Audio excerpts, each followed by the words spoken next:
Good evening, everybody. We'll kick off tonight with a presentation by Leon, Howard, and Ron about the decibel. I'll just hand it over to you guys with that. So go ahead and get it rolling. Okay, I'll attempt to kick this thing off. I wanted to mention that the impetus, this is a collaborative effort between Leon, who's done the bulk of the work, and Ron Payne. And I wanted to mention this is our attempt to kind of do a quick and dirty overview of the decibel and how it's important and kind of how it works. The impetus for this came from the book called Receiving Antennas by Eric Nichols, K0LKD, and I thought one of the best explanations I've seen was in the beginning of this book, talking about the decibel in a way that made more sense to me. And by the way, it's an interesting book about receive antennas are not really the same as necessarily as transmit, and it's a worthy subject probably on its own. And the name of the game for receive only is signal to noise ratio, as opposed to efficiency for transmit. Anyway, we're going to try to run through the discussions, and hopefully it'll make sense to everybody, and we'll see what happens. So with that, don't want to drag it out. Leon, do you want to start? Okay, very good. So thanks, Howard, very much, and good evening to everybody. I'm just going to add that actually the majority of the slides that we have this evening were put together by Ron, WA6YOU. Ron graciously shared these with Howard and I, and we've made some edits and to them because of the kind of the time constraints that we have this evening. But you know, as Howard said, the explanation of the decibel in the book that he referenced was really interesting, and it's a topic that I've struggled with, but I've come to realize that being able to use this little tool is very helpful. And one of the challenges that I've had this evening is I know that there's PhD engineers in this group all the way down to social scientists who in the club who start to shake when they see a calculator dragged out. So I have tried to find a balance here. I know some of you this is going to be just like terribly old hat for some of you, but for others, I think this will be interesting. And we're really aiming toward those folks who have the fear of the calculator and who have a fear of the decibel. And I think you'll see why the decibel is important. And I hope by the end of the presentation, you'll be ready to dig in for more. So let me share the screen here. Okay, very good. So here we go. So why ham should love the decibel by the three of us. So as I've already alluded to, the decibel is a handy tool that was designed to make life easier for folks. And let me just get one more thing squared away here. So, and the reason that it's such a handy tool is that it allows measurement and comparison of power across huge ranges. And you'll see some examples of that in a minute. But we deal with picowatts of power on the antenna, and we amplify that to something that we can hear in the radio. And when we go from picowatts to watts, that's such a huge range of numbers that we have to have a way of dealing with them, and the decibel allows us to do this. The other thing is that if you understand the decibel, it'll help you do a better job in comparing equipment and understanding how well radio equipment works and how well antennas work. And ultimately, if you understand the decibel, it might help you prevent yourself from being fleeced with bogus claims when you go to a ham fest or when you head down to a ham radio outlet. And I hope you'll see this evening that it's not that hard to use. So our key message this evening is that the decibel is your friend, and there's really no need to avoid it. So where's the decibel used in radio? Well, basically it's used everywhere. It's used to measure antenna system performance. It's used to measure amplification to signal loss measurements, and it also is used to report on radio performance specifications in publications like QST. So I'm not going to go through this list, but what I've done here is I just took a screenshot of from a page in a recent QST. These are specification measurements the ARRL made on the ICOM IC 9700 radio.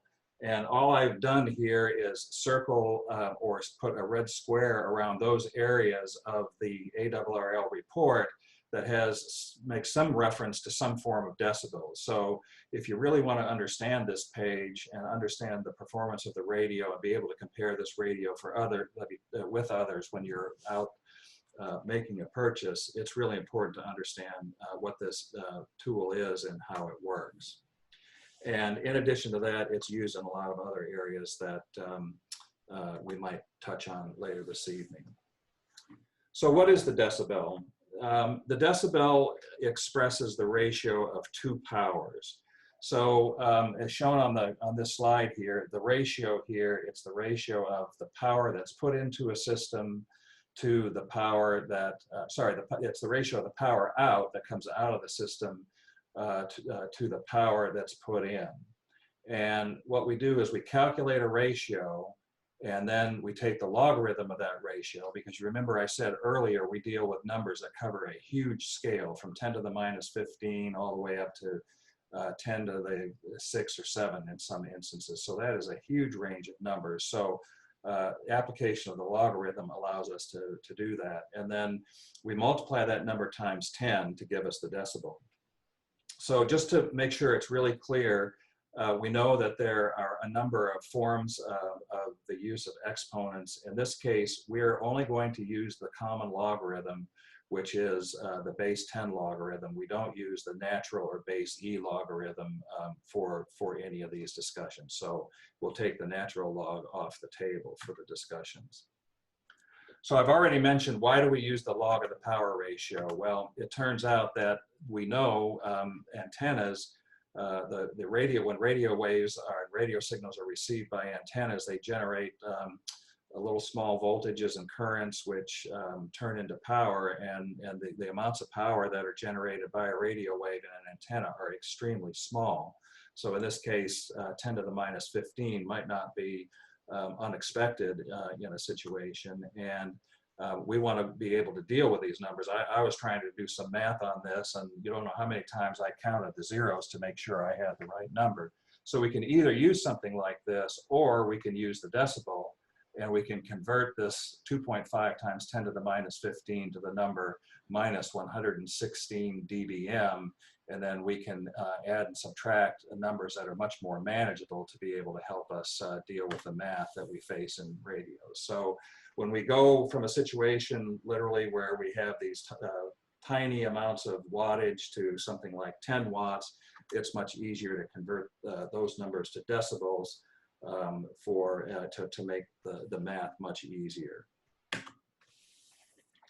So I know, again, many of you are going to know this, but if you're like me, I needed to be reminded, what is a logarithm? So we put this in here, and we want to remind everyone, those who don't remember, is that a logarithm is the exponent of the number 10 that delivers a specified number y. So in this example, if 10 raised to the x power, this is the exponent, so if 10 is raised to the exponent x, we have a value returned that's equal to y. So if this is true, then it turns out that x, this value x, is the logarithm of this number y. So 10 raised to the x gives this particular value. So let's give you some examples just to show what this means. Really, really, really simple. So in the case of 100, we know that 100 is 10 raised to the second power, the exponent of 2. So what is the log of 100? The log of 100 is equal to 2. So that 2 is the power of 10 that delivers the number 100. So let's go on to another example, 1000.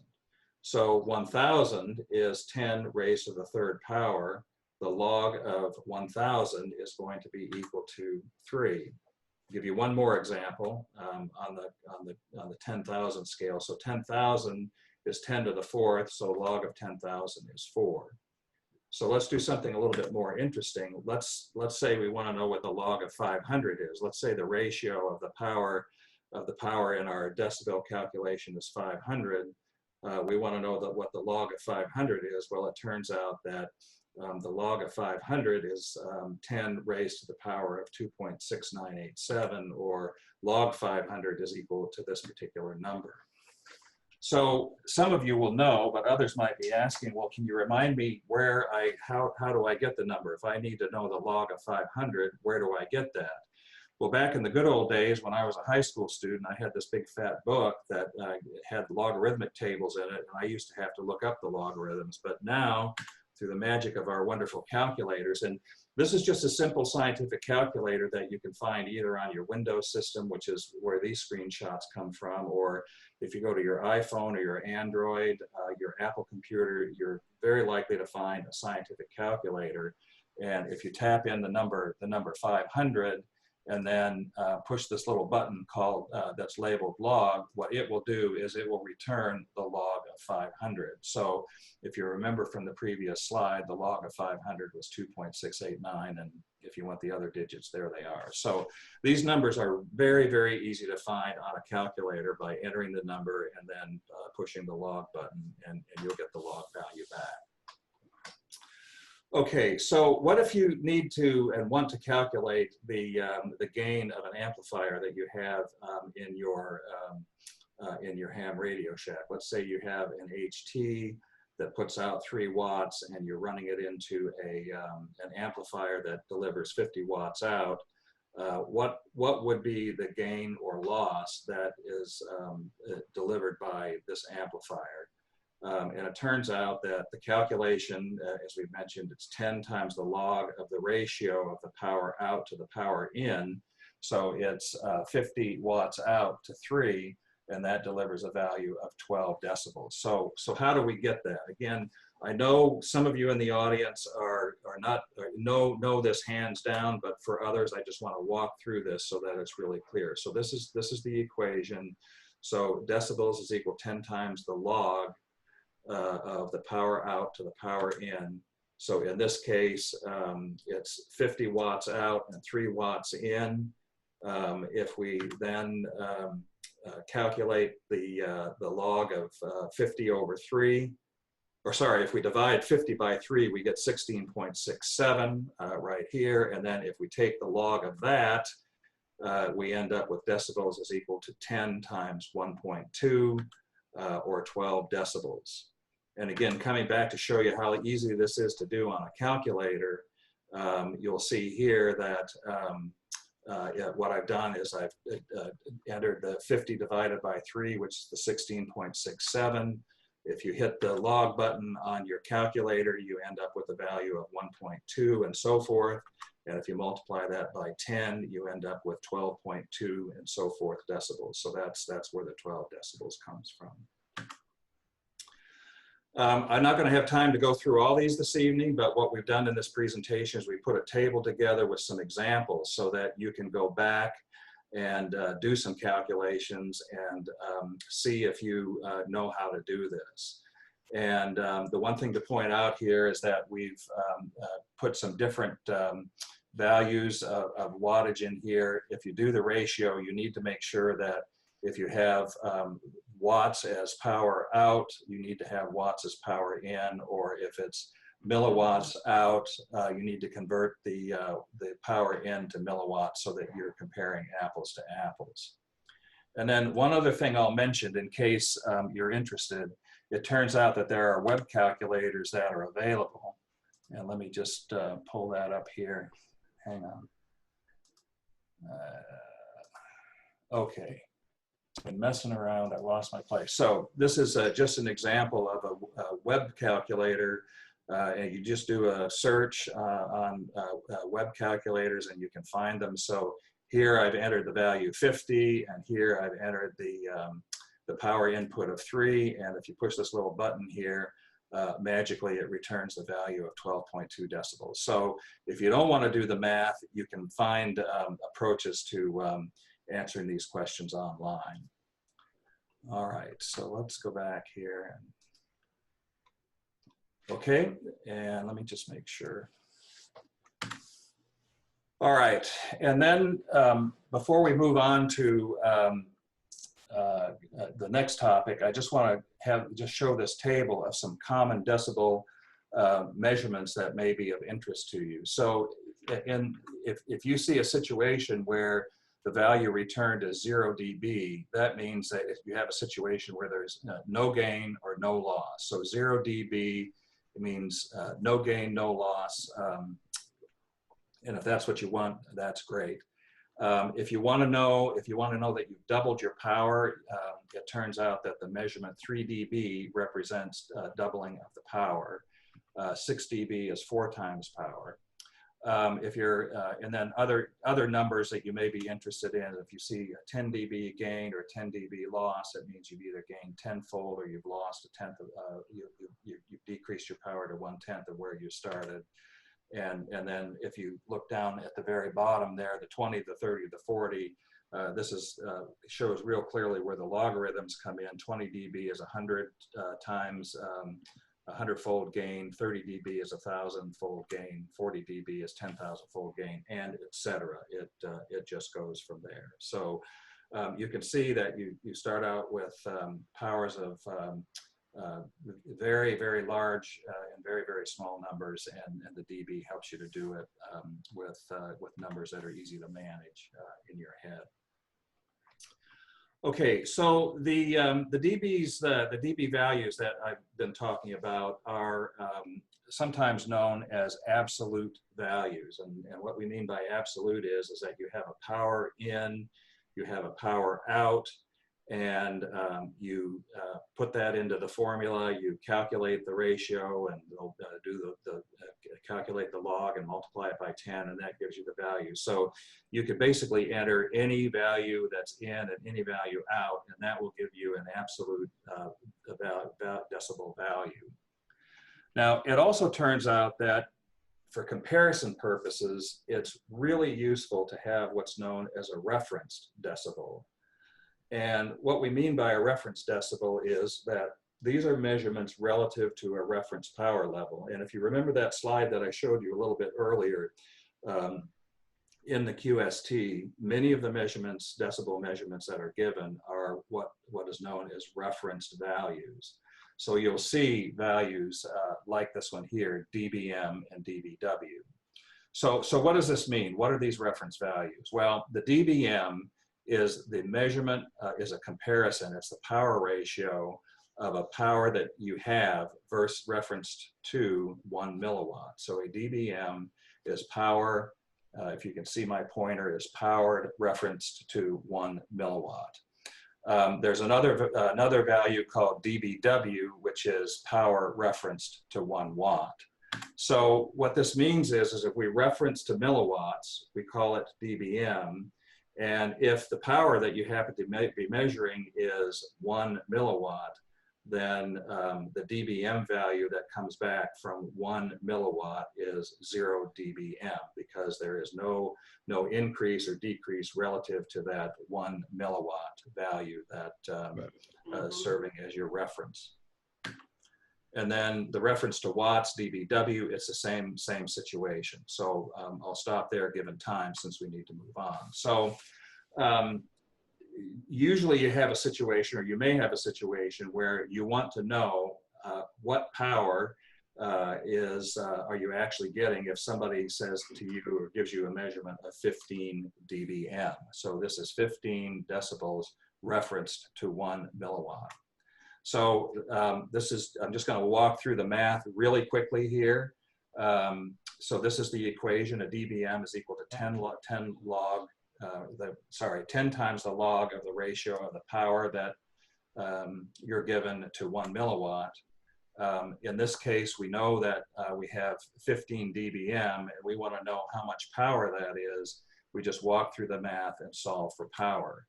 So if we divide both sides of the equation by 10 to get rid of that 10, we see that 1.5 dBm is equal to the log of that power ratio.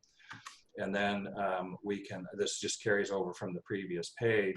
Then what we can do is we can enter the value of 1.5 into our trusty scientific calculator, and then we'll push this little button here. You remember that 10 to the x, that x is the log of the 1.5. So we know that the log of this ratio is equal to 1.5. So we put 1.5 into the calculator and ask, what is that equivalent to? And the number that comes back is 31. And since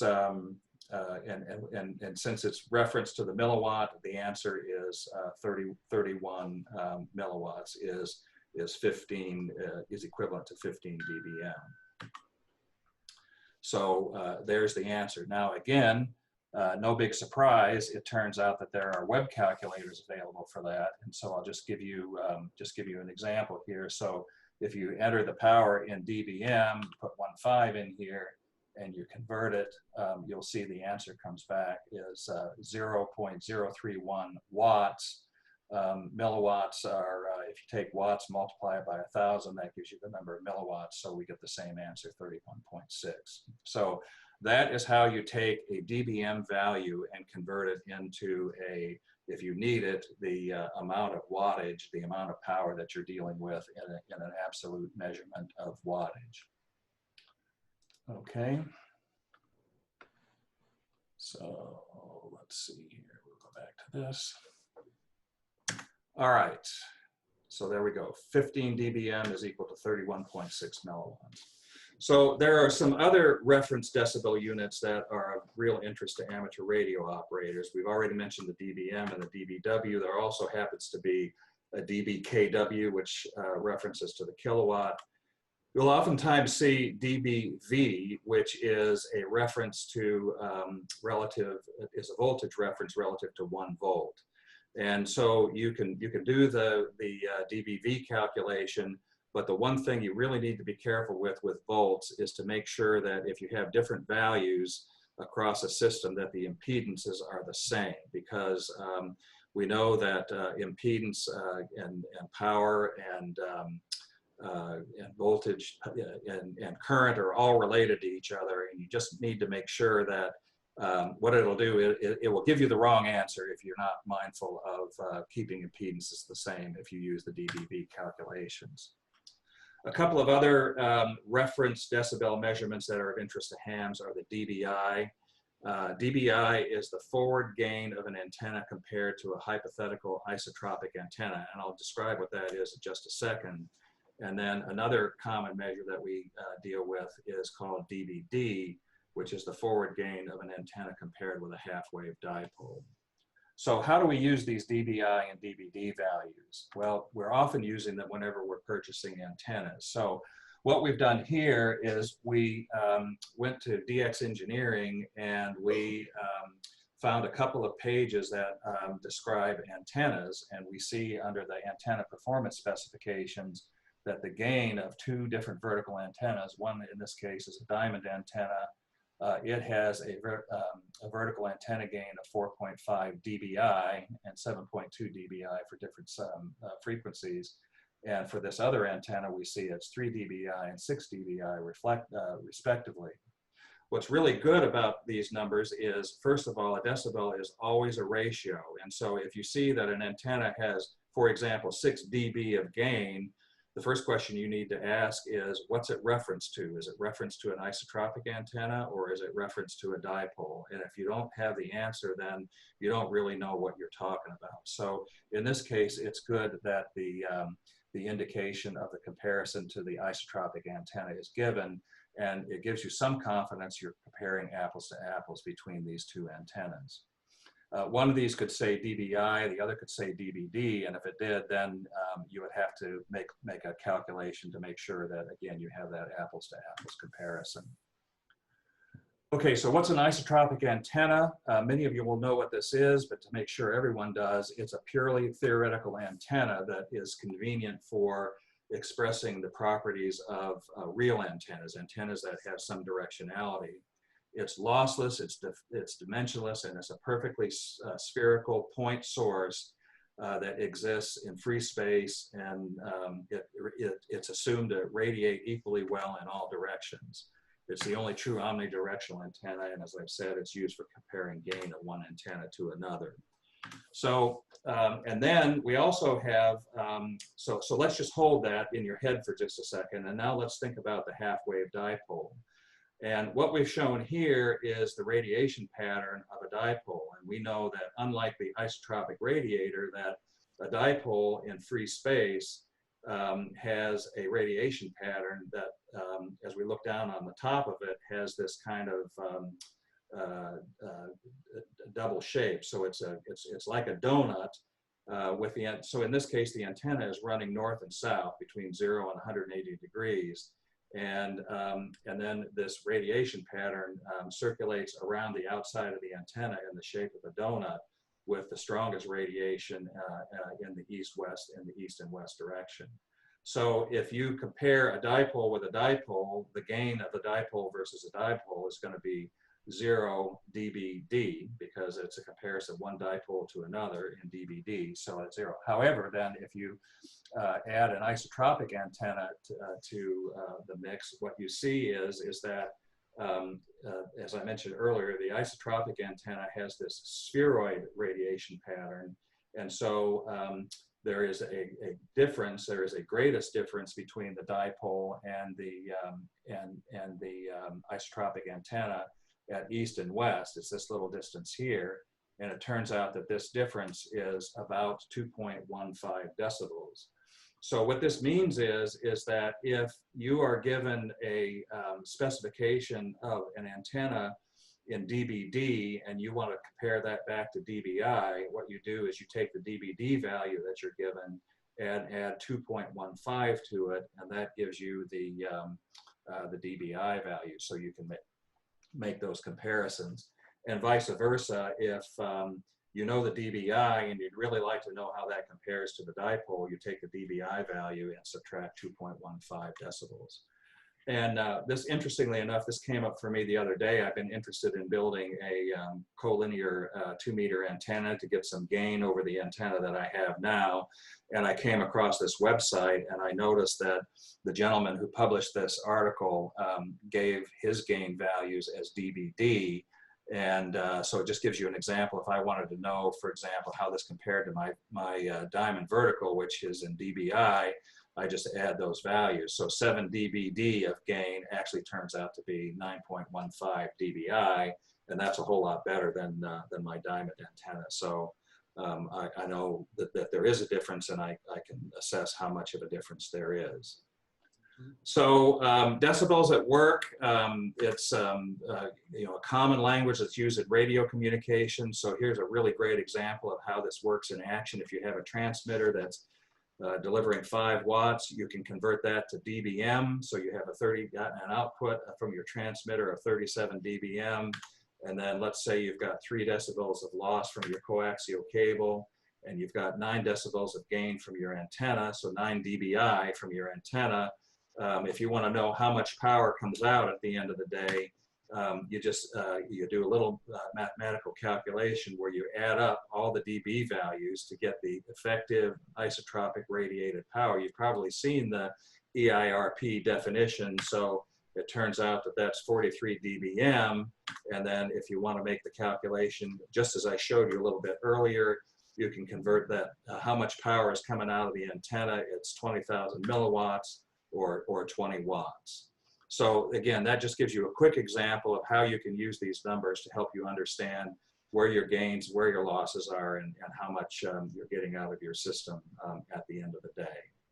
So that's our quick run through with the on decibels. We hope that this has been helpful, and we hope that this will get you interested in tackling the decibel and using the decibel as a tool, because it's really valuable to understand, and it'll help you know your equipment, know your antenna systems, and it's not scary. It's easy to use, so we recommend it. So Howard, do you want to add anything to this at all? I don't know if you have anything to add, but we're pretty close to the end of our time, and I'll pass it back to Howard and then back to Andrew. Okay, well, I don't really have too much else. I think you covered it fairly well. I know I learned quite a bit going through this, and in the examples, you know, I like the examples, and I like to see how it plugs together.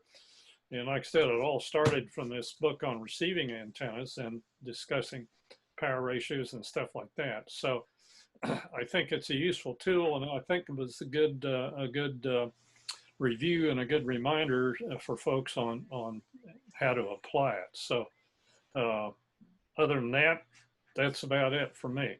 So Andrew. All righty. Well, thank you, Howard, Leon, and Ron.